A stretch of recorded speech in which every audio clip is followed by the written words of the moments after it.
gente, eu sou a Lê. Esse é um dos primeiros vídeos que eu tô gravando aqui no meu canal. E eu queria contar um pouquinho da minha história, de tudo que aconteceu, do pesadelo que eu vivenciei pra chegar até aqui, pra eu chegar até a França novamente, tá? Porque essa é a segunda vez que eu venho pra França, eu estou morando aqui agora. Mas hoje eu tô muito feliz de estar aqui, tô muito contente de ter voltado.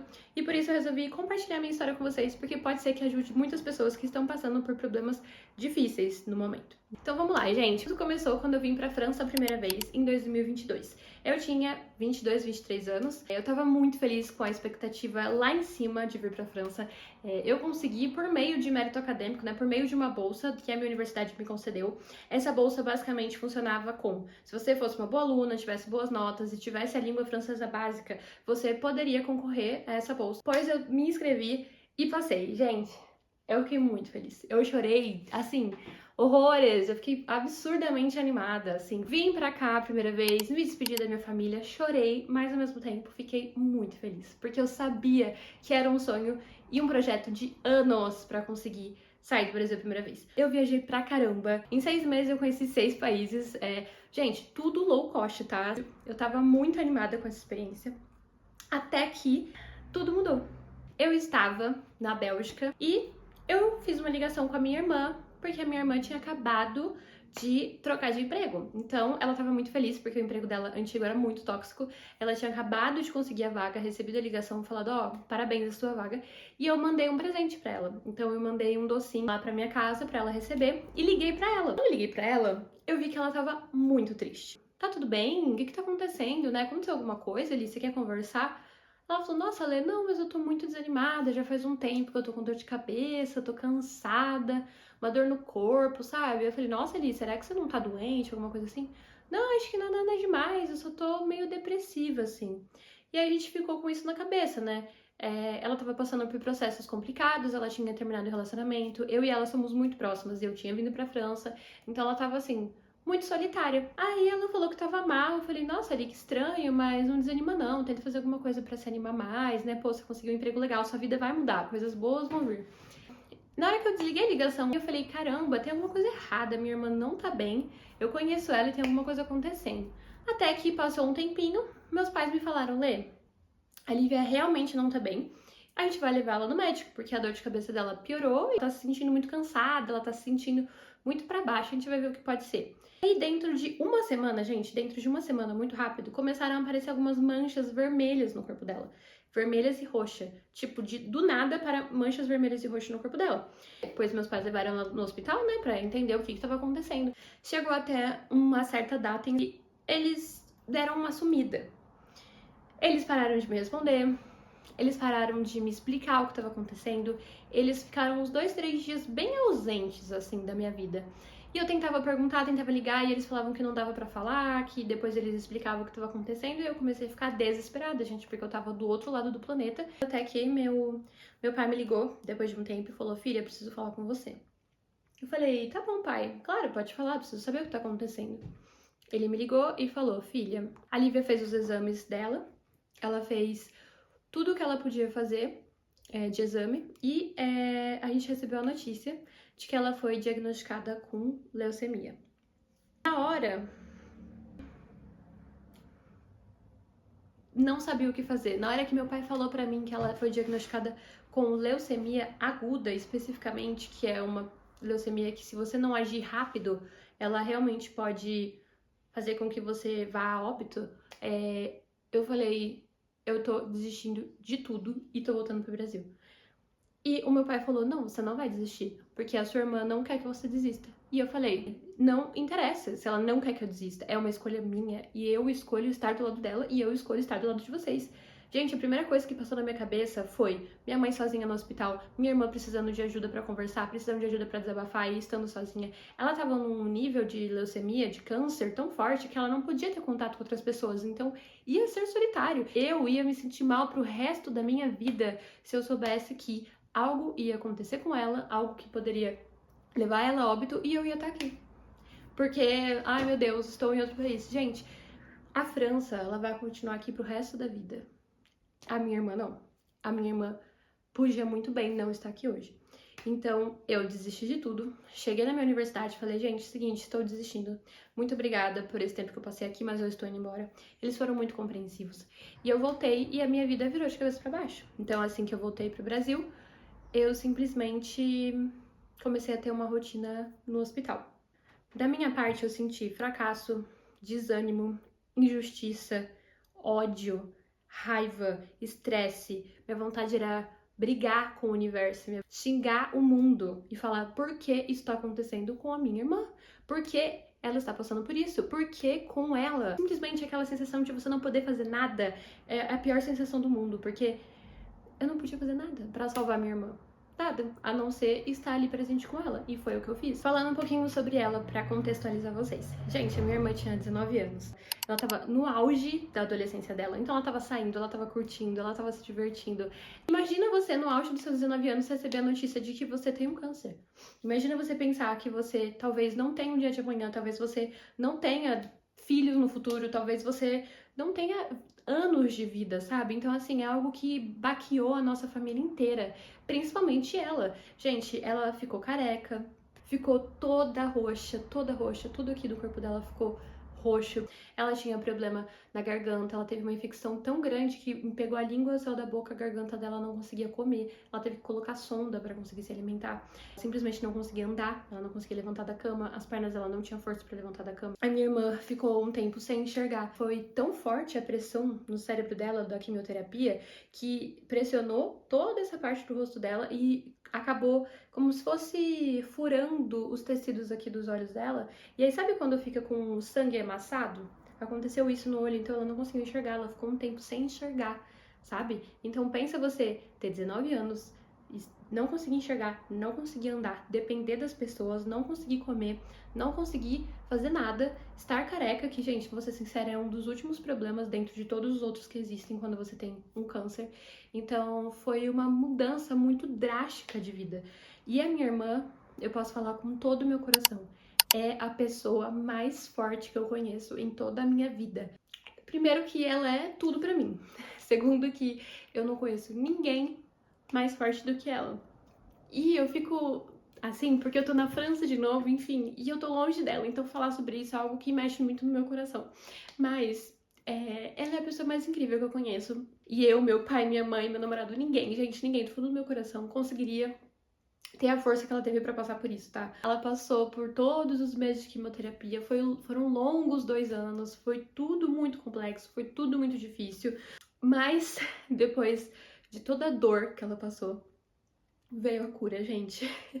Antes dela receber a cura, ela teve a alta do hospital, então ela ficou mais ou menos 2 meses direto no hospital e depois todo o processo foi em casa, então ela não podia sair ainda, ela não podia se movimentar muito, ela ficou debilitada, mas ela ficou em casa e fazia quimioterapia no hospital, então quando ela precisava fazer a quimio, ela ia pra lá, depois ela voltava pra casa e podia dormir em casa. Dentro desse processo, também foi muito complicado, mas assim que ela saiu do hospital, eu tive aquele respiro, sabe? Eu falei, bom, vai ser difícil, vai ser um processo longo, que foi longo, foram 2 anos, mas ela estando aqui, a gente faz o nosso máximo aqui em casa, vai ser um pouco mais tranquilo, porque ela vai estar no quarto dela, vai estar confortável na cama dela, entendeu? Não vai ter aquela sensação de estar no hospital. Tinha aquela sensação que as coisas iam começar a melhorar assim que ela saiu do hospital. Mas, como nem tudo na vida é perfeito, assim que ela saiu do hospital e foi pra minha casa, 2, 3 dias depois foi o meu aniversário. A gente fez um bolinho bem pequenininho com as pessoas bem próximas pra ela poder também, né, distrair um pouquinho e tudo mais. Foi uma noite bem gostosa e no dia seguinte do meu aniversário eu acordei e o meu namorado me ligou chorando, desesperado. E eu acordei, já atendi o telefone e falei, que foi? Por que tá chorando? O que aconteceu? Ele virou pra mim e falou, amor, meu pai morreu. E mais uma vez, a vida virou de cabeça pra baixo. Mais uma vez. De novo. Meu namorado foi a minha maior força nesse processo da minha irmã. Sem ele, eu não conseguiria ter dado conta de nem metade. Ele me ajudou tanto, gente, me ajudou tanto, mas tanto. Ele foi muito presente, ele me deu muito suporte emocional. Foi muito essencial ter a força dele. E eu simplesmente tinha que ser esse mesmo nível de força pra ele nesse momento tão sensível que era a perda do pai dele. Gente, o meu sogro Ele era incrível. O meu sogro era um pai pra mim, porque eu estou com meu namorado há muitos anos, desde o ensino médio, então eu realmente amava ele como um pai. E o baque de escutar isso, que ele tinha falecido, triplicou a dor que eu tava sentindo naquele momento. Então, eu tinha que ser a força da minha irmã e tinha que ser a força do meu namorado depois dali. Só que eu não tinha força. Eu não tinha mais força. Eu não tinha mais de onde tirar energia. Eu tava assim, acabada. E, gente, eu precisei de muita terapia, muito remédio, eu precisei de muita ajuda. E a vida, ela é muito incerta, porque quem ia imaginar que da França eu ia pro hospital e eu ia pra um velório e a minha vida simplesmente ia desabar e ia parar de fazer sentido. Eu entrei numa depressão muito profunda, eu entrei numa tristeza muito profunda, assim como a minha irmã, assim como o meu namorado. Nós três passamos por um processo muito dolorido, que foi o processo de lidar com os problemas da vida real sendo tão jovens. Então, a gente não tinha psicológico pra lidar com isso, sabe? Então foram longos anos de recuperação, podemos dizer assim. Então foram basicamente 2, 3 anos aí respirando, se cuidando, fazendo exercício físico. Quando voltar a sair, tentando voltar a se comunicar e fazer amizades, a gente foi reconstruindo mesmo a nossa vida, sabe? Depois desses longos 2, 3 anos, ela recebeu a cura, então foi algo que deu um up, assim, pra gente, que a gente falou, não, agora as coisas estão voltando ao normal. A família do meu namorado foi se recuperando, eles guardam com muito carinho todas as memórias que eles têm do Marcelo, porque é isso que vai contar pro resto da nossa vida, os momentos bons que a gente passou junto. Tijolinho em tijolinho em tijolinho, a gente foi se reconstruindo. E por que eu tô contando essa história pra vocês? Porque a vida, ela não tem sentido. A vida não tem regra. A vida não tem um objetivo certo e fixo. As coisas mudam. A vida, ela é completamente flexível. E às vezes a gente coloca uns objetivos de não, quando eu fizer tal coisa eu vou ser feliz. Não, quando eu for pra tal lugar eu vou ser feliz. Não, quando eu fizer isso eu vou ser feliz. Não, gente. Seja feliz no hoje. Presta atenção no que eu tô falando. Seja feliz no hoje. No agora. Não no depois. No agora. Porque pode não ter depois. Se você estiver passando por algo parecido, se você estiver passando por algo muito, muito triste, entenda que a vida é assim, ela é difícil, mas ela melhora. Depois de anos me recuperando, hoje eu consigo de novo enxergar a vida com os olhos positivos que eu enxergava antes. Não foi fácil, tá? Eu não tô romantizando, porque não é simples. Como eu disse, remédio, terapia e muita ajuda das pessoas que eu amo me fizeram me recuperar. A mesma coisa com a minha irmã, a mesma coisa com o meu namorado. A gente criou um suporte ao nosso redor e a gente não se deixou cair. Claro que quando a gente precisou, a gente desabou, mas a gente foi e se levantou de novo. Foi difícil, não é fácil, nem um pouquinho fácil. Mas as coisas, elas voltam a ser como elas eram. E pra ser sincero, elas até são melhores do que um dia elas já foram, sabe?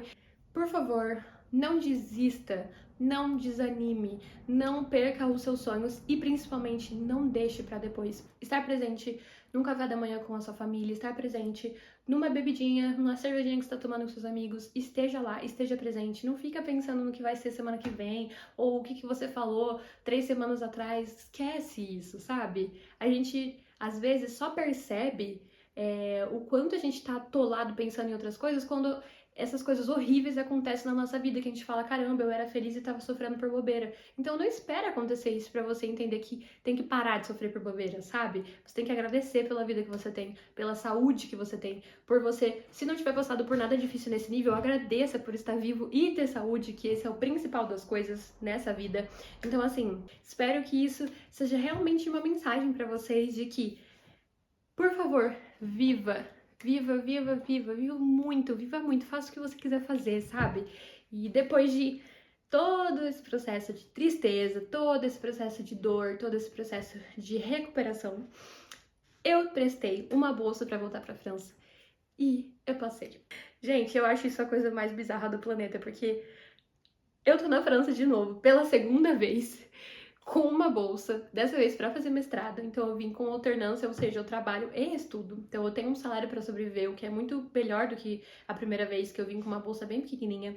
E o universo, ele me deu essa segunda chance, sabe? Porque eu decidi que eu ia me reerguer. A minha irmã simplesmente tá vivendo o melhor momento da vida dela. Ela trocou de faculdade, ela trocou de emprego, ela trocou de vida, ela trocou de personalidade. Ela é infinitamente mais feliz agora, porque ela decidiu que não queria mais sofrer. A mesma coisa com meu namorado. Ele tá vivendo o que ele sempre sonhou, trabalhando com o que ele sempre sonhou, porque ele decidiu que a tristeza não ia pegar ele. A gente precisa entender que dói, que machuca, mas que a vida continua. E a gente precisa dar um jeito de continuar, por mais difícil que seja. Gente, essa é um pouquinho da minha história. A dor deixa marcas no nosso coração, ela deixa marcas na nossa mente, ela deixa marcas nos nossos sentimentos, mas ela cicatriza e a dor passa. E a gente dá um jeito, a gente sempre dá um jeito. Espero que isso ajude um pouquinho vocês a entenderem que não é só você que passa por dificuldades, não é só você que passa por dores. E muitas pessoas passam por isso. Eu postei um vídeo no Instagram e muita gente me mandou DM contando muitas histórias tristes e dizendo que depois tudo melhorou, que tudo passou e hoje elas estão muito bem. Então, usem isso de esperança. Os tempos ruins, eles passam, tá bom? É isso, gente. Se vocês quiserem saber um pouquinho mais como tá sendo essa segunda vez minha aqui na França, me segue no Instagram, mande mensagem, fique à vontade para perguntar o que vocês quiserem. Desejo tudo de melhor na vida de vocês e vai dar tudo certo. Confia que vai dar tudo certo. Beijo, tchau!